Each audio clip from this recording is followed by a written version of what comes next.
Hello दोस्तों, कैसे हैं आप सब। ISPCS साइंस में आपका मोस्ट वेलकम है। तो दोस्तों, इससे पहले हम लोग एसिड के बारे में पढ़े थे और एसिड से जुड़े बहुत सारा फैक्ट हम लोग देखे थे और एसिड किसको कहते हैं और एसिड को कैसे पहचानेंगे वो सारी चर्चा हम लोग कर चुके थे। ठीक है दोस्तों, तो इस वीडियो में दोस्तों हम लोग बेस के बारे में पढ़ेंगे और बेस को हम लोग अच्छे से समझेंगे। तो दोस्तों, अगर आप एसिड का वीडियो नहीं देखे हैं तो उसको आप पहले देख लें।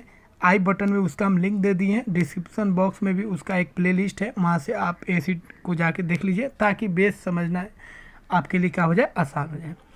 तो दोस्तों, अब हम लोग स्टार्ट करते हैं और देखते हैं बेस किसको बोलते हैं। ठीक है, तो दोस्तों अब हम लोग देखने जा रहे हैं बेस क्या होता है।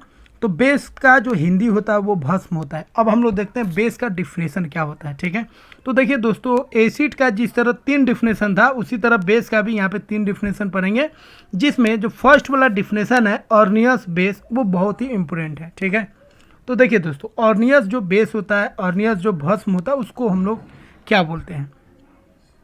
तो ऐसे पदार्थ जो जल में OH माइनस देता है, OH माइनस आयन देता है, उसको हम लोग क्या बोलेंगे, ऑर्नियस बेस बोलेंगे, ऑर्नियस भस्म बोलेंगे। ठीक है, जिस तरह एसिड के लिए हम लोग पढ़े थे दोस्तों, ऑर्नियस एसिड किसको बोलते थे, जो H प्लस देता था, तो OH माइनस जो देगा उसको हम लोग क्या बोलेंगे, ऑर्नियस बेस बोलेंगे। ठीक है, जैसे एग्जांपल देख लीजिए, पोटासियम हाइड्रो ऑक्साइड।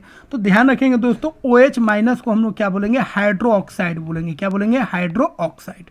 तो दोस्तों इसको आप अच्छा से नोट कीजिएगा, क्योंकि दोस्तों ये पूरा लूसेंट और घटना चक्र पे आधारित जो भी कॉन्सेप्ट है, जो भी थ्योरी है, उसको मिला के हम बनाए दोस्तों, और ये आपके लिए बहुत ही फायदेमंद होगा। क्योंकि दोस्तों हम लोग जानते हैं किसी भी PCS के लिए लूसेंट और घटना चक्र का बहुत ही इंपॉर्टेंट रोल है दोस्तों, और उसको बहुत सारे स्टूडेंट रटने लगते हैं, लेकिन रटने के बजाय अगर उन कॉन्सेप्ट को समझेंगे तो रटना हमें नहीं पड़ेगा, और कॉन्सेप्ट अगर हम समझेंगे दोस्तों तो उस पर बेस्ड क्वेश्चन करना हमारे लिए आसान भी हो जाएगा, और कॉन्सेप्ट जो है दोस्तों लंबे समय तक याद रहेगा। उस पर आधारित कोई भी क्वेश्चन आप आसानी से कर सकते हैं।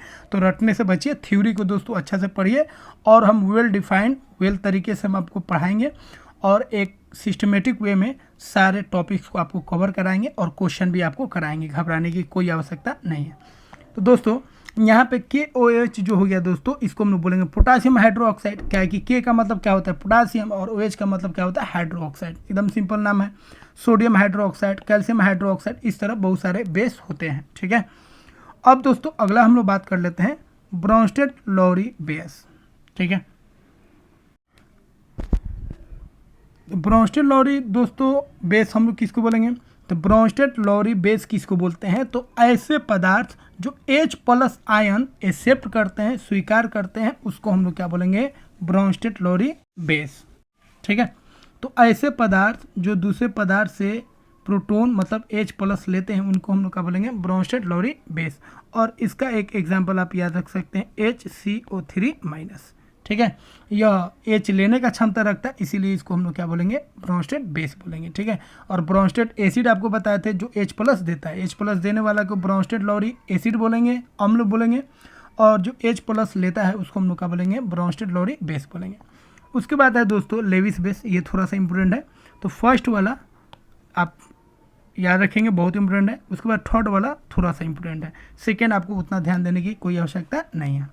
चलिए अगला हम लोग देखते हैं लुईस बेस, मतलब लुईस अम्ल क्या होता है दोस्तों। तो देखिए, ऐसे पदार्थ जो इलेक्ट्रॉन पेयर देते हैं या इलेक्ट्रॉन पेयर देने की क्षमता रखते हैं, वैसे पदार्थ को हम लोग क्या बोलते हैं, लेविस बेस बोलते हैं। ठीक है, तो दोस्तों जी इसका एग्जाम्पल हो जाएगा, अमोनिया, और एक हो जाएगा आपका फॉस्फीन। ठीक है, इस बहुत सारे एग्जाम्पल हो जाएंगे। तो अमोनिया में भी इलेक्ट्रॉन पेयर होता है और ये इलेक्ट्रॉन पेयर दे सकता है।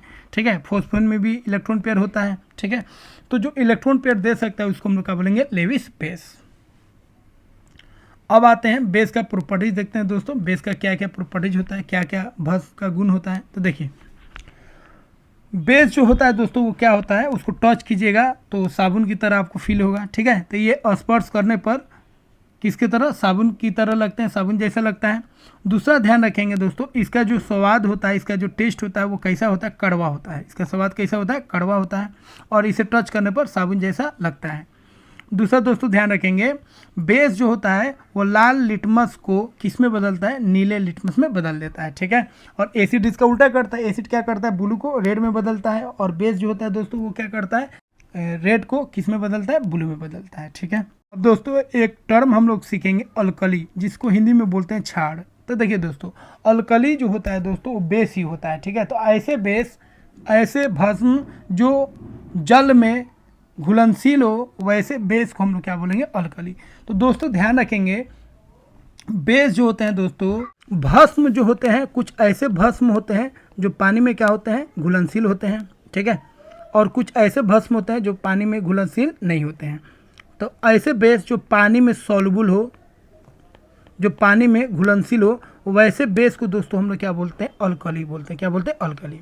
तो वैसे भस्म जो जल में विलय है, घुलनशील हो, उसको हम लोग क्या बोलेंगे, अल्कली। तो सभी बेस, सभी भस्म जो है पानी में नहीं घुलता, इसका खास ख्याल रखेंगे। ठीक है, तो दोस्तों अधिकतर आप देखिएगा ये सब जो बेस है, सोडियम का, पोटासियम का, लिथियम का, मैग्नीशियम का, ठीक है, कैल्शियम का। अब दोस्तों ये सब तो हो गया जो जल में घुलता है।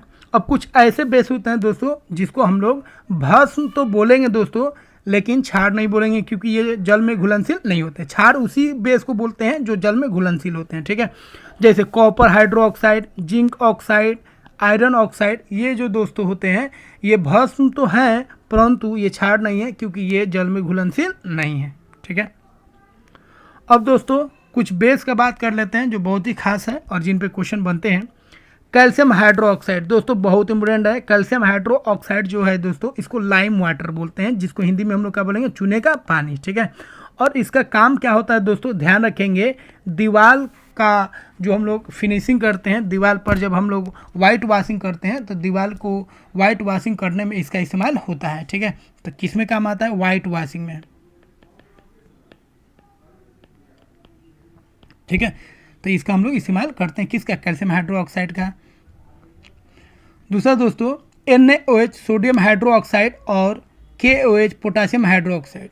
तो सोडियम हाइड्रोक्साइड को कॉस्टिक सोडा बोलते हैं और पोटासियम हाइड्रोक्साइड को कॉस्टिक पोटास बोलते हैं। दोनों का इस्तेमाल दोस्तों कहाँ पे होता है, सोप में होता है, साबुन बनाने में होता है। उसके बाद दोस्तों MgOH2, ये भी बहुत इंपॉर्टेंट है। मैग्नीशियम हाइड्रोक्साइड दोस्तों, इसको हम लोग बोलते हैं milk of magnesia, milk of magnesia. और दोस्तों यह जो होता है, यह एक बेस होता है और यह एंटा एसिड का काम करता है। एंटा एसिड का मतलब क्या हो गया दोस्तों, एसिड का दुश्मन हो गया, एसिड का उल्टा हो गया।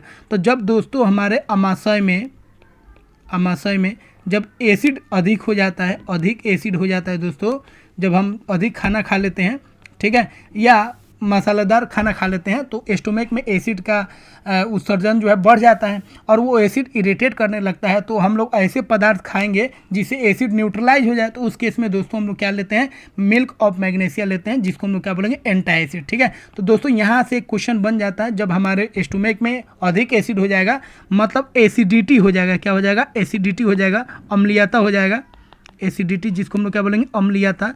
तो जब अम्लीयता हो जाएगा दोस्तों स्टोमक में, तो हम लोग कौन सा पदार्थ लेंगे, तो बेस लेंगे। क्या लेंगे, बेस। और बेस में अधिकतर हम लोग क्या लेंगे, एंटा एसिड लेते हैं। इस बात का खास ख्याल रखेंगे, इस पे क्वेश्चन बनता है।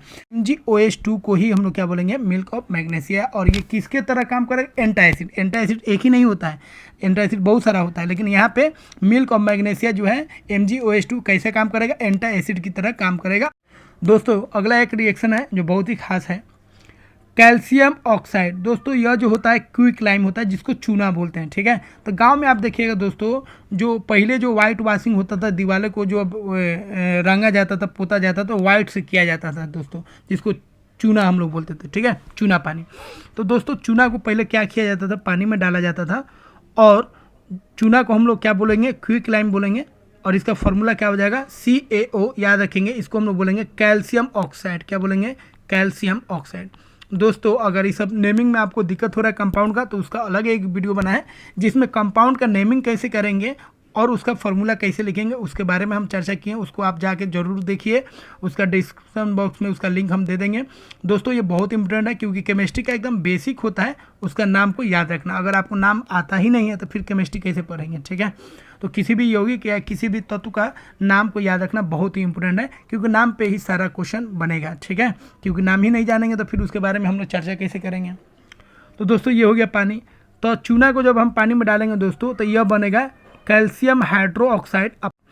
और इसको हम लोग बोलते हैं चूने का पानी। चूने को पानी में डाल दिए तो क्या बन गया, कैल्शियम हाइड्रोक्साइड। तो दोस्तों इसको हम लोग क्या बोलेंगे, कैल्शियम हाइड्रोक्साइड। क्या बोलेंगे, कैल्शियम हाइड्रोक्साइड। ठीक है दोस्तों, तो याद रखेंगे चूना को जब हम पानी में डालेंगे तो क्या बनेगा, चूने का पानी बनेगा और उसका फॉर्मूला क्या हो जाएगा, कैल्शियम हाइड्रोक्साइड।